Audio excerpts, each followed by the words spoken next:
لا إله إلا الله محمد رسول الله عليه صلاة الله وآله والأحبة لا إله.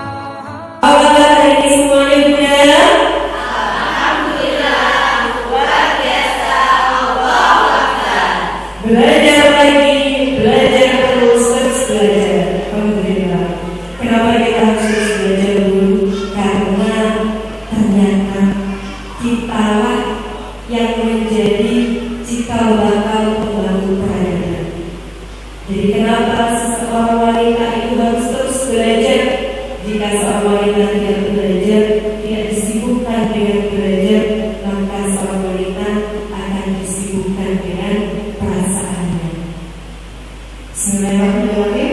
Pada hari ini, insya Allah kita akan bersama-sama berjalan untuk menjadi ibu yang bahagia.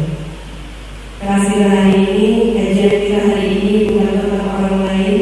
Kajian kita hari ini bukan tentang bagaimana merubah orang lain seperti yang kita inginkan, bukan tentang bagaimana merubah suami seperti apa yang kita inginkan, tetapi untuk kita kembali mengenal diri sendiri, untuk kembali mengenal diri sendiri, kembali mengenal kita sebagai seorang ibu, seorang anak seutuhnya. Karena apa, Bu? Karena seorang ibu itu adalah jantungnya keluarga. Ibarat sebuah jantung, Bu. Kalau jantung itu sehat, maka bisa mengalirkan oksigen ke seluruh tubuh sehingga bisa membuat semua organ-organ dalam tubuh kita sehat. Begitu pun dengan keluarga. Jika ibunya bahagia, ibunya sehat, maka insya Allah keluarganya akan menjadi keluarga yang bahagia, putra putrinya akan menjadi putra putri yang soleh dan solehah. Amin amin insya Allah. Jadi supaya hati kita lapang, supaya hati kita itu tidak ada rasa sempit-sempit di dada, kita harus bisa mudah untuk memaafkan orang lain. Terapi memaafkan. Ini ada masuk di bahasan terapi, terapi memaafkan. Dalam memaafkan itu ada beberapa aspek. Yang pertama adalah tidak ada lagi keinginan untuk balas dendam. Jadi kalau dalam hati kita itu sudah tidak ada kata-kata seperti ini, saya sudah maafin si Fulan, biar Allah aja lah yang balas. Ketika kita ada kata-kata biar Allah saja yang balas, artinya masih ada benih-benih dendam dalam hati kita. Kita pengen Allah kasih balasan kepada orang yang zalim kepada kita. Artinya menurut aspek yang pertama belum terpenuhi. Karena itu kenapa kita masih suka sesak hati kita kalau ketemu sama orang yang jahat sama kita. Karena aspek yang pertama belum kita penuhi. Jadi kalau kita berdoa memaafkan orang lain, harus ada aspek ini. Tidak ada lagi keinginan untuk balas dendam. Gak ada lagi itu doa biar Allah yang balas. Doa yang kita ganti, ya Allah, tolong berikanlah rahmat dan hidayah kepada si Fulan agar dia bisa menjadi yang lebih pribadi yang lebih baik lagi. Akhirnya apa, Bu? Doa kita jadi ibadah. Kita jadi mengkonversikan ujian menjadi amal soleh. Kita dizolimi orang ujian, kita konversikan jadi amal soleh, yaitu dengan mendoakan kebaikan untuk orang tersebut. Indah dunia jadi rumus dalam Islam itu indah sekali. Kemudian yang kedua, tidak lagi menghindari dan menjaga jarak. Artinya apa, Bu? Kita tetap pengen sambung silaturahmi. Kalau kita bilang saya sudah memaafkan si Fulan, saya nggak pengen ketemu lagi, amin. Terus lagi nggak pengen ketemu lagi. Nah, itu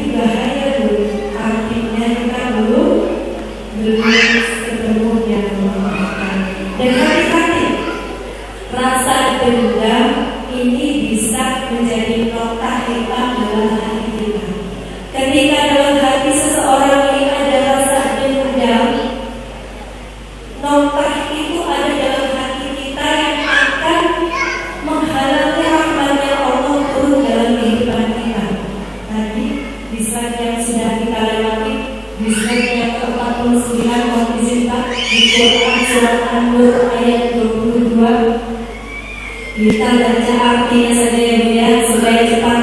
Dan janganlah orang-orang yang mempunyai kelebihan dan kelapangan di antara kamu bersumpah bahwa mereka tidak akan memberikan bantuan kepada kaum kerabatnya, orang miskin dan orang-orang yang berhijrah di jalan Allah.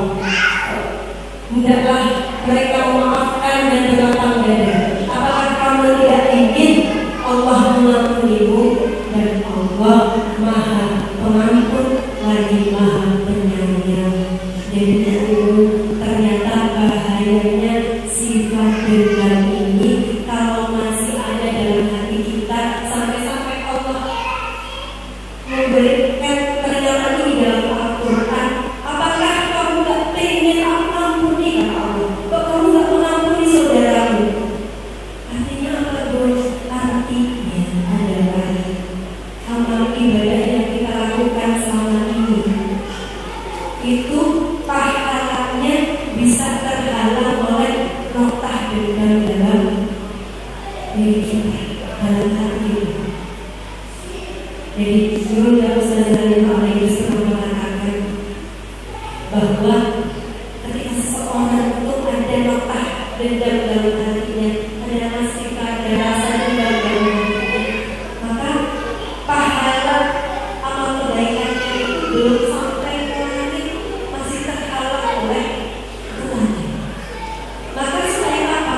Jadi kata Ustaz Zalim Al-Aidus, maafkanlah semua orang yang menyakitimu, maafkanlah saudaramu. Demi apa? Demi kemuliaan-Mu di hadapan Allah Subhanahu wa Ta'ala.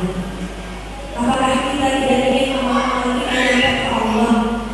Apakah kita ingin amal-amal kita masih tertahan?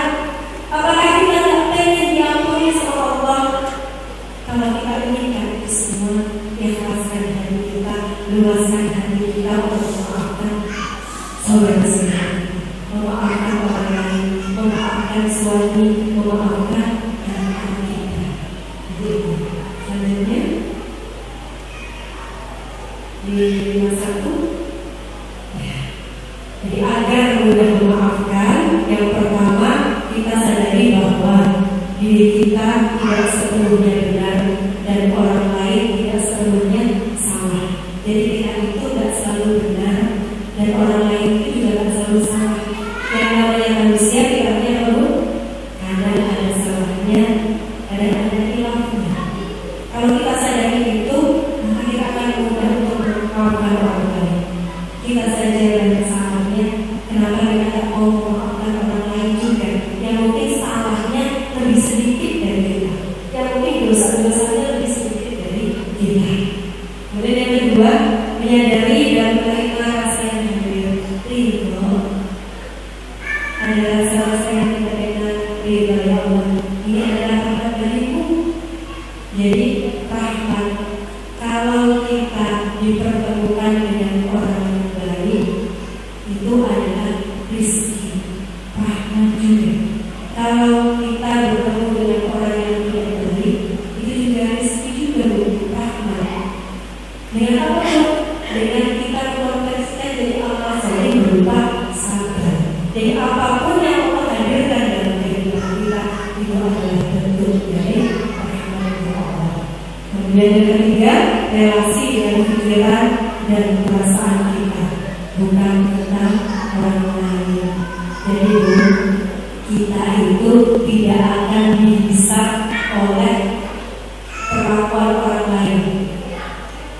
Jadi kita itu tidak akan dihisab karena pikiran orang lain, karena perlakuan buruk orang lain. Tetapi kita akan dihisab oleh tindakan kita sendiri. Kita akan dihisab oleh pikiran kita sendiri. Jadi ketika kita berpikir buruk tentang orang lain, maka hati-hati kita juga dihisab dengan diri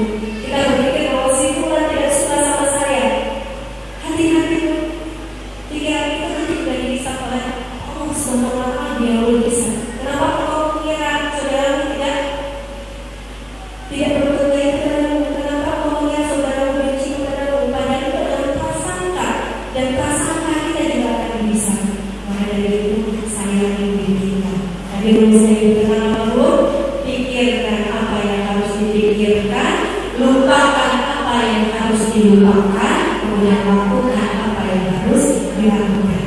Baik. Selanjutnya slide terakhir. Memaafkan tidak akan berubah masa lalu, tetapi melapangkan masa depan. Memaafkan belum tentu merubah orang lain, tetapi memaafkan akan menyehatkan batin kita.